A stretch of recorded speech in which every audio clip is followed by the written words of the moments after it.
Hello అండి, welcome back to అమ్మమ్మ special channel. నేను ఈరోజు ఈ వీడియోలో సమ్మర్ స్పెషల్గా ఒంటికి చలవ చేసే సొరకాయ పెరుగు చారు చేస్తున్నానండి. చాలా ఈజీగా చేసేసుకోవచ్చు, చాలా బాగుంటుందండి టేస్ట్. తప్పకుండా ఈ వీడియో చూసి ఈ సమ్మర్లో వారంకి ఒక్కసారైనా ఇలా చేసుకొని తీసుకోండి.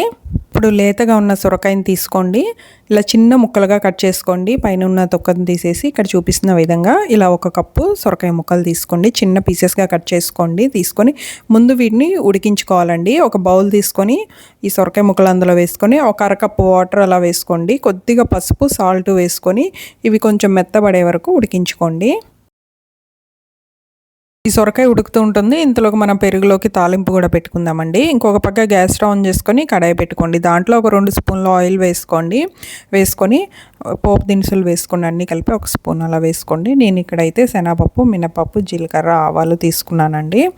కొంచెం కరివేపాకు కూడా వేసుకోండి. ఈ తాలింపు కొంచెం వేగుతుంది అన్నప్పుడు ఒక మీడియం సైజ్ ఉల్లిపాయని ఇలా కట్ చేసుకొని వేసుకోండి. అలాగే ఒక 2 ఎండుమిరపకాయలు, ఒక 2 పచ్చిమిరపకాయలను కూడా కట్ చేసుకొని వేసుకోండి. తాలింపు వేగిపోయిన తర్వాత గ్యాస్ స్టవ్ ఆఫ్ చేసి పక్కన ఉంచుకోండి. ఇది పూర్తిగా చల్లారిన తర్వాత పెరుగులో కలుపుకుందాము. అలాగే మనకి సొరకాయ ముక్కలు కూడా ఇలా దగ్గరికి మెత్తగా ఉడికిపోయిన తర్వాత గ్యాస్ స్టవ్ ఆఫ్ చేసేసుకోండి. ఇవి పూర్తిగా చల్లారిన తర్వాత వీటిని కూడా పెరుగులో కలుపుకుందాము. ఇప్పుడు పెరుగు 1 కప్పు తీసుకోండి. తీసుకొని ఒక గిన్నెలో వేసుకొని దీని ముందు సాఫ్ట్గా తిప్పుకోండి. కొద్దిగా సాల్ట్ కూడా వేసుకోండి చూసుకొని. మజ్జిగ కవ్వంతో కానీ ఇలా విస్కర్తో కానీ సాఫ్ట్గా చేసుకోండి. వాటర్ చూసుకొని చిక్కదనాన్ని బట్టి అడ్జస్ట్ చేసుకోండి. మీరు సొరకాయ ముక్కలు కావాలనుకుంటే కుక్కర్లో వేసుకొని విజిల్ కూడా ఇచ్చేసుకోవచ్చు. అంటే కుక్కర్లో డైరెక్ట్గా ఉడికించేసుకోవచ్చు అండి, ఇలా సపరేట్గా కాకుండా. చాలా ఈజీగా చేసుకోవచ్చు అండి ఈ మజ్జిగ చారు అనేది సొరకాయ ముక్కలతో. టేస్ట్ కూడా చాలా బాగుంటుందండి, తప్పకుండా ట్రై చేయండి.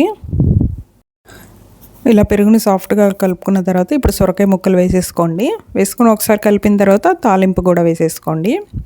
వేసుకొని ఒకసారి మీ టేస్ట్కి తగ్గట్టు ఏమైనా సరిపోకపోతే వేసుకోండి, అంటే సాల్ట్ కానీ ఇవేమి సరిపోతే. అంతేనండి, చూసారు కదా, చాలా ఈజీగా రెడీ అయిపోయింది కదా సొరకాయ మజ్జిగ జారు. ఈ వీడియో మీకు నచ్చినట్టయితే తప్పకుండా ఈ విధంగా ట్రై చేయండి. ఎలా వచ్చిందనేది నాకు కమెంట్ చేయండి. నచ్చినట్టయితే లైక్, ఛానల్ని సబ్స్క్రైబ్ చేసుకోకపోతే సబ్స్క్రైబ్ చేసుకోండి. బాయ్.